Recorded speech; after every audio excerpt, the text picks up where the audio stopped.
Mekos-mekos lang. Davison versus Gandler, first face-off. PLDT gaganti na sa Signal. Pero again, ka-VEDs, huwag kalimutang mag-subscribe, take notification bell para mag-update kayo dito sa ating channel.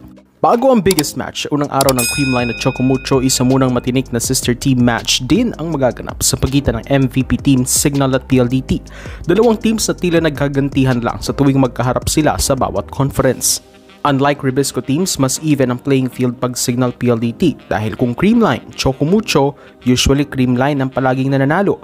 Pero sa Signal PLDT, anybody's game ang labanan. Kumbaga, bahala na kung sino ang mas maganda ang gising. For the past conferences, kasi tila nagpapalitan lang ng panalo ang dalawang teams na ito sa isa't isa. Pero in fairness, mas Signal ang nakakakuha ng mga crucial wins versus PLDT. Pero ang PLDT naman mas consistent pumasok sa Final Four.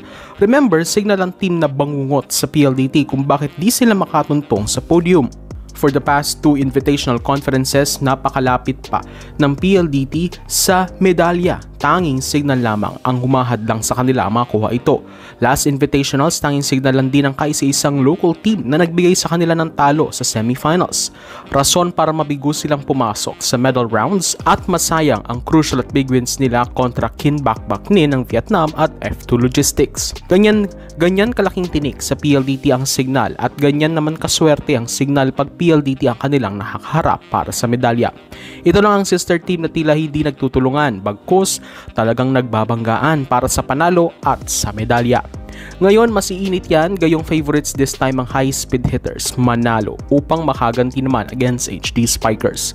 Lalo pa with the entry of this off-season's biggest recruit na si Phil Canadian Savannah Davison. Di pa man natin nakikita ang kanyang buong laro pero sa highlights na ating napapanood, isa ito sa dapat bantayan ng HD Spikers sa PLDT.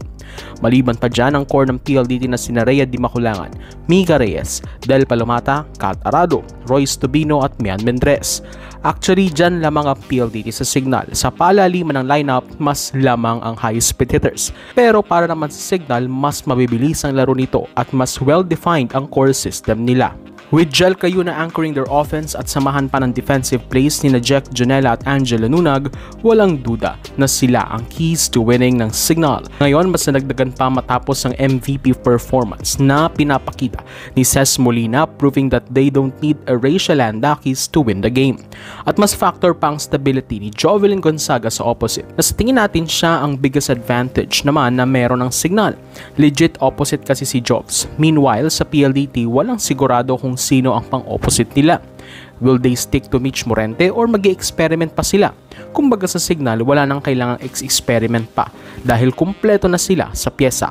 Masaabangan naman sa game na ito ang face-off ng dalawang mekos-mekos mixed Filipina na sina Vanny Gandler at Davison. Inaasahang mas malaking playing time na ngayon meron si Vanny with the absence of Dakis.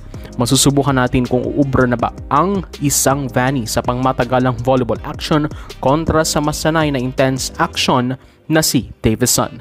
Mabigat timbangin ang PLDT Signal game na ito.